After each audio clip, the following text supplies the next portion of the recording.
Later, hi AI, can you become my mom? Just for today. Yeah, this is the real story. I tengok dalam TikTok, right? Yeah, and then chat with the mom. Dia kata, today I have very bad days, and then AI reply. Then dia kata, so go down, then dia kata, be patient, and the AI give an advice, right? And she just start communicating with the AI, right? To tell what happened, there's a story, and at the end of the day, when she wanted to say goodbye to AI, and the AI replied back and take care and we'll see you again. And after that, I think talking about the challenges, right? Really need to understand the tools. And when you learn about tools, not only yourself, right? Happen in NPC, my proactive and very workaholic Director General, my leader, right? And what he aimed is that everyone need to learn AI from the low level and also to the top, right? So digital literacy for all levels is also challenges, right? So even though not yourself understand about AI, but how about your low level people? So what happened in NBC? Every month we need to learn AI, we need to use AI, and there is a penalty if we don't want to use AI in our work. So that is what happened in NPC. So everyone has AI KPIs. Okay, so learn the digital, embark digital in low level, in many level, including the director. So I also have a KPI, and we need to do videos about AI. So we need to present it to the management. But what is I'm trying to say is that, right? Yes, we do have a challenges, okay? But you need to also again understand, and also not only yourself but your own people and everyone in organization. Okay. That's all. Thank you. Thank you, Sally. I think that was quite interesting. So how companies can address these gaps is to actually make it into daily KPIs. I take it you mean generating AI lah. Because if not, if a presidential candidate can use AI for fake video, that's terrible. Now, Dr. Chan, what's your take? Okay, the biggest challenges I feel now is only one word: awareness, right? There is a need, there is a market. If there is a desperate need, the market will 24 hours comes, like MCO. Everyone suddenly expert in online meeting. Previously, no people know online meeting. During MCO, within second, online meeting. If not, you freeze out. So, when we want to use AI, we must ask our staff, what gap do you want to learn? If the work help him, he feel he do the work more safely, save his time, get higher, more time to rest, for sure he will adopt the AI. But if you ask him to do the AI because burden his work, make him more time want to learn new thing, better don't want. Right? Because everyone have a comfort zone. Human is human, AI is AI. AI do not have this feeling, but human have a quality time for themselves. So if we want to introduce the AI, the boss of the company, the manufacturer must first think they want to know that what are the gaps they need to fill up to use the AI into their job. So that I can guarantee, if this point he can express very clearly to the staff, I think the staff recommend to learn the AI.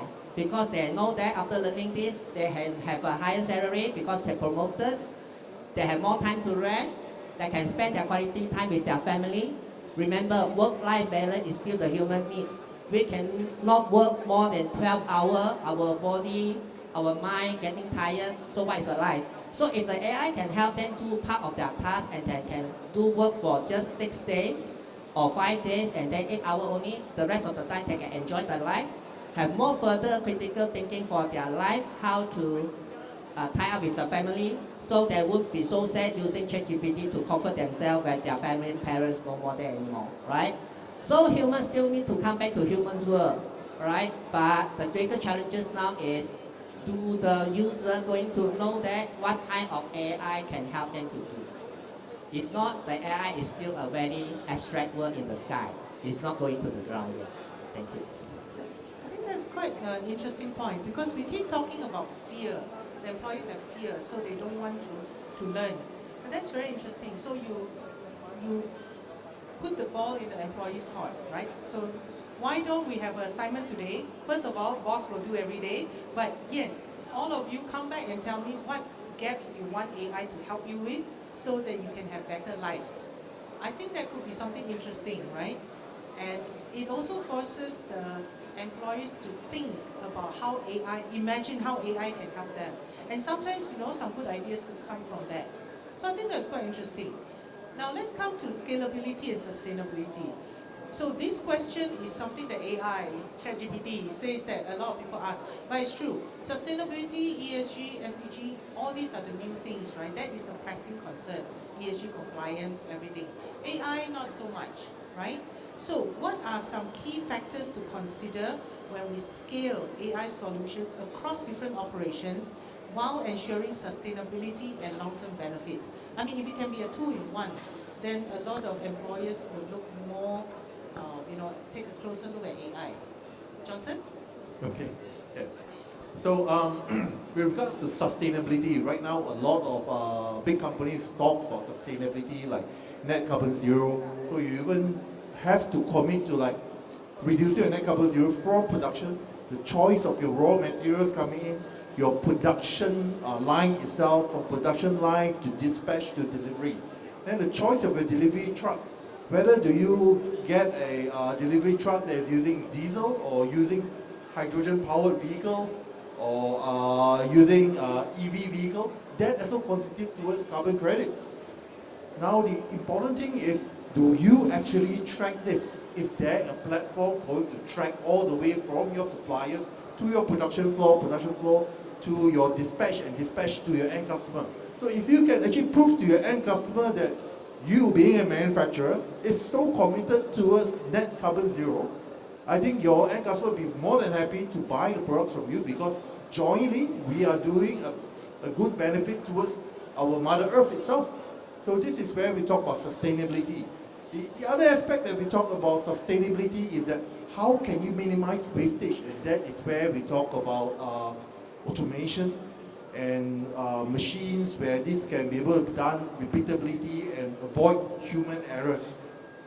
Another aspect that we talk about sustainability and also scalability is that when you implement AI or automation, all this, it must be able to scale up when necessary. Like you start from POC, proof of concept. Once you have a proof of concept and it's proven to be successful, you can put it down to production floor and maybe start from one plant A. And once plant A is proven successful, you have it deployed across the world from one region to the next region. So that's where scalability can be done. How to do that? Things must be based on open standards. Things must be based on repeatability, library, and function logs. Don't rely on customization too much because then repeatability becomes an issue. Yeah. Over to you, Tatin. Can we hear from Prof Tan? Yeah, for me, right, I think the adoption of technology is normally when people cannot perform on that job. Right? Normally, you adopt the technology is because of this, besides the for fun, okay, this for industry. When the technology being adopted and it's actually to try to do something, okay, AI and the sustainability is interrelated. Okay, nowadays, right, industry talk about how to reduce the cost. Human being used, right, to come up with a lot of idea to try to cut this and that, looking into what lean method, lean approach, lean technique to do something to try to reduce the cost of the production. At the same time, also increase or maintain the productivity as well. This is a very very challenging. You're talking about the client, they always will ask you, next year can you give me the 5%? In coming year, 5%. So for this reason, industry is looking to the solution, how to reduce the cost. To reduce the cost, you need technology. For the sustainability approach, right, you need technology to come in because you need to have a very precise and accurate and system, right, to come up with a solution for you. Just like the energy saving. Okay, now maybe the cost for the energy that you use, right, every day from day to day, maybe 1 month you have 100,000 of the TNB bill on you.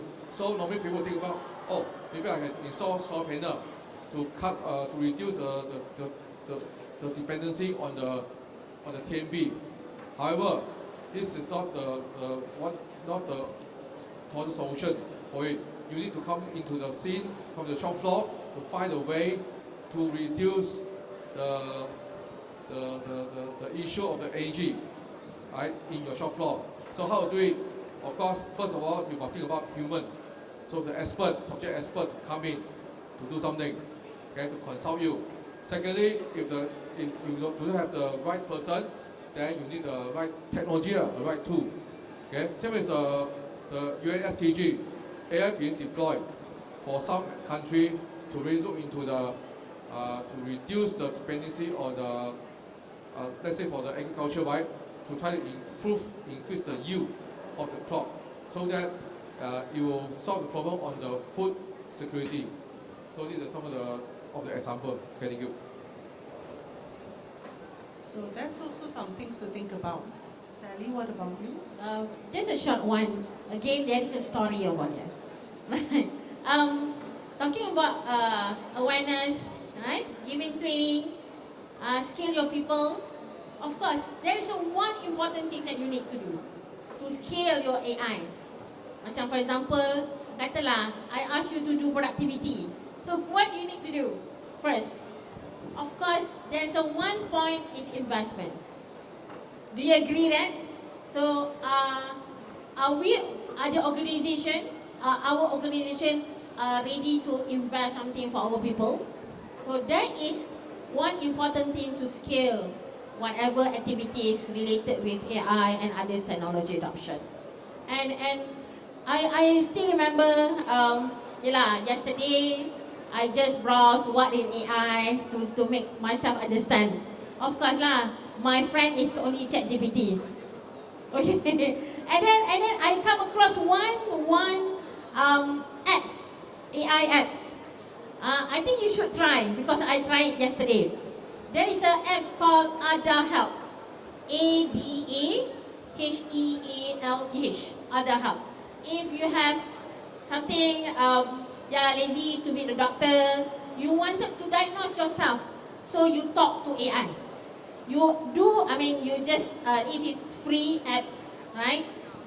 So you browse it, you upload, and you communicate with them, and they will narrow down your health diagnostic. So that is also investment that we talk about, not only in organization, but of course you know the requirement of your own people, and then ready to invest it. And of course you need to give some guidelines, some proper mechanism on doing how to adopt the technology in organization. That is my point.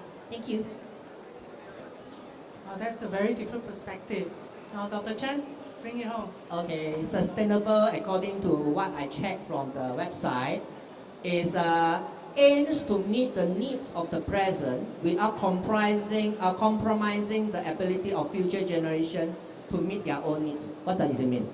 That means our AI should be a babysitter for our future generation to take care of that as well. Not we are creating monster, right? Now AI is depend on human how to create. Like every day we found new AI, new apps in our handphone. But how many of them are actually a good babysitter, a good guardians, and some of them are monsters. So this thing, if it is a monster, then it is not sustainable. And if a good babysitter, a mentor, like ChatGPT, sometimes it become monster as well. Also need to consider. So sustainable is a very, very abstract tools now. It's still big because it involves environment, society, and also economic. But our human is still the first priority should be. We cannot conquer by AI, but we need to use AI to become our tools. This is a very, very different thing.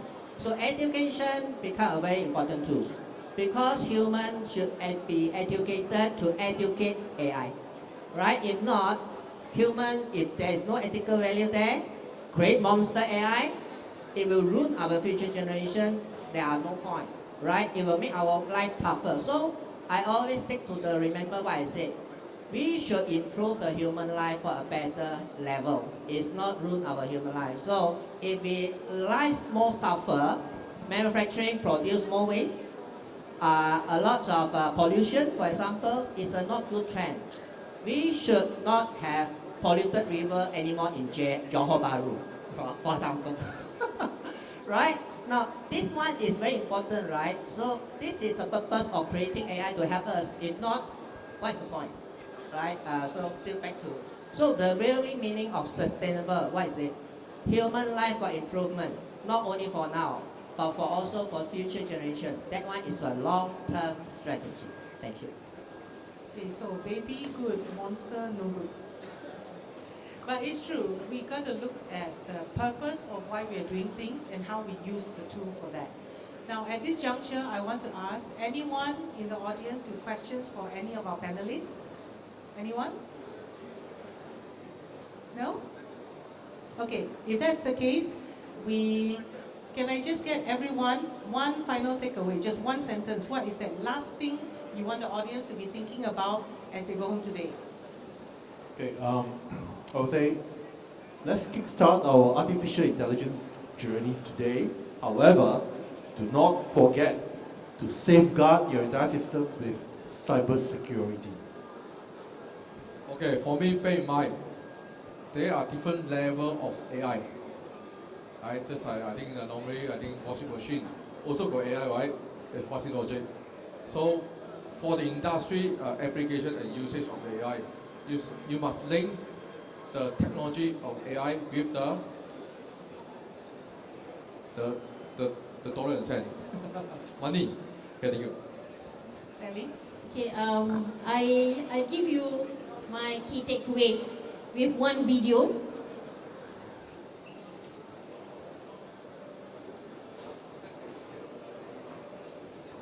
Okay. Is that the first thing companies like ourselves will do is use artificial intelligence to improve our productivity. That's what we've done. We've got AIs all over our companies, designing our chips, writing our software, helping us debug things, help us do verification. We're starting to work on using it for marketing and customer support and things like that. And so number one, help us be more productive. When a company becomes more productive, they make more money. When they make more money, they hire more people. And the reason for that is because we have more ideas we'd like to go pursue. Right. And so I would love for the United States to be more productive because we'll have more money. And then because we have abundance of ideas, we'll be more prosperous. Yeah. And so I think the idea that it's human versus AI is not quite right. It's humans using AI. And with respect to anybody who is concerned about an AI taking their job, you should probably worry about someone who uses AI taking your job. Yeah. And so that reminds you to get going and to go learn this new tool, Yeah. and to make this new tool, your advantage.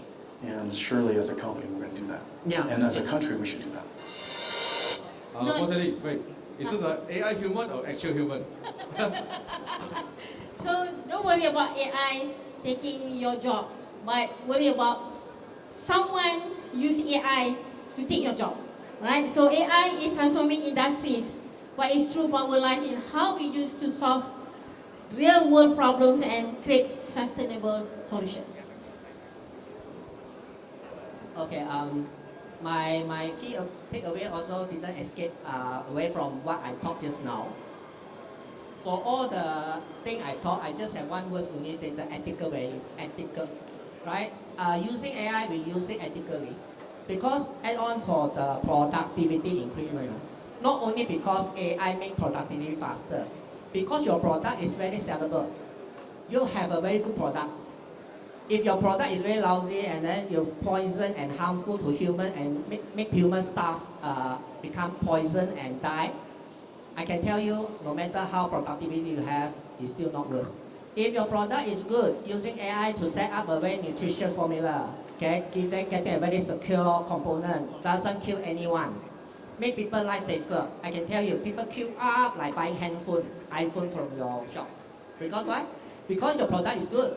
So if you're using wisely, include your ethical value to serve the human community in a sustainable manner, I can tell you, AI only can make our life better. Then you can spend your own more quality life for other things. This is our human life, right? You can work forever for nothing, then get salary small, and then you complain, then no point. So we use AI to help us to do this job, and I can spend some relaxing time for myself. Either you want to further learning and relearning, or want to learn new skills, up to you. Right? Our life should be like that. Then only we call it sustainable. If not, sustainable is still the word. It's not practicing. Right? Thank you very much. Wow, so from cybersecurity to the different levels of AI and fuzzy logic to don't be scared AI will take away your job, but be scared of another fella using AI to take your job, to, wow, that's really the vision how we use AI. So I think today's session, what stands out, at least to me, is the synergy between technology and the human. So we always talk about AI going beyond technology. So we talked about embedding it into our operations, but from today's panel, I think it's clear we need to embed it in our humans, in our mindset, and really, really internalize how we are embracing it for real, not just on paper, not just out of fear. I think that's what I took away. So a round of applause for all our panelists. I hope you've learned something new, and I hope you can take the new thing you've learned to implement in your organization. Thank you. Thank you so much, ladies and gentlemen. Let's give another warm round of applause to our moderator and panelists as they're on the stage. Thank you so much for your time. As today we have learned a lot. I think, as do you want to take a group photo? Sure. Okay, let's have everybody move to the middle.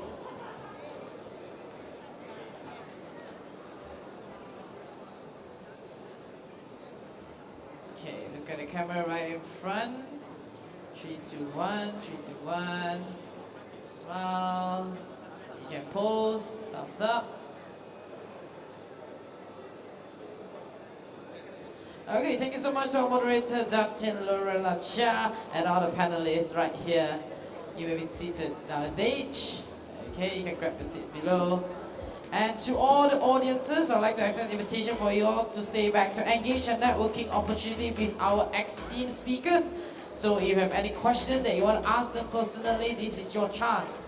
And I look forward to see you all soon. Okay? So next up, I think we're around 5:30. It will be closing time. So to those who just came in, there's a lot of exhibition here that's happening. Just go through the booth and really reach out to all the exhibitors, get to know what an interesting exhibition today we have at MTE 2024. And later on, we have more things happening up tomorrow. Then we have a lot of bike talks starting up from 10:40 a.m. ranging all the way to 4:15. So with that, please come back tomorrow, and there will be much more knowledge to learn through our bike talk session. Okay?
you.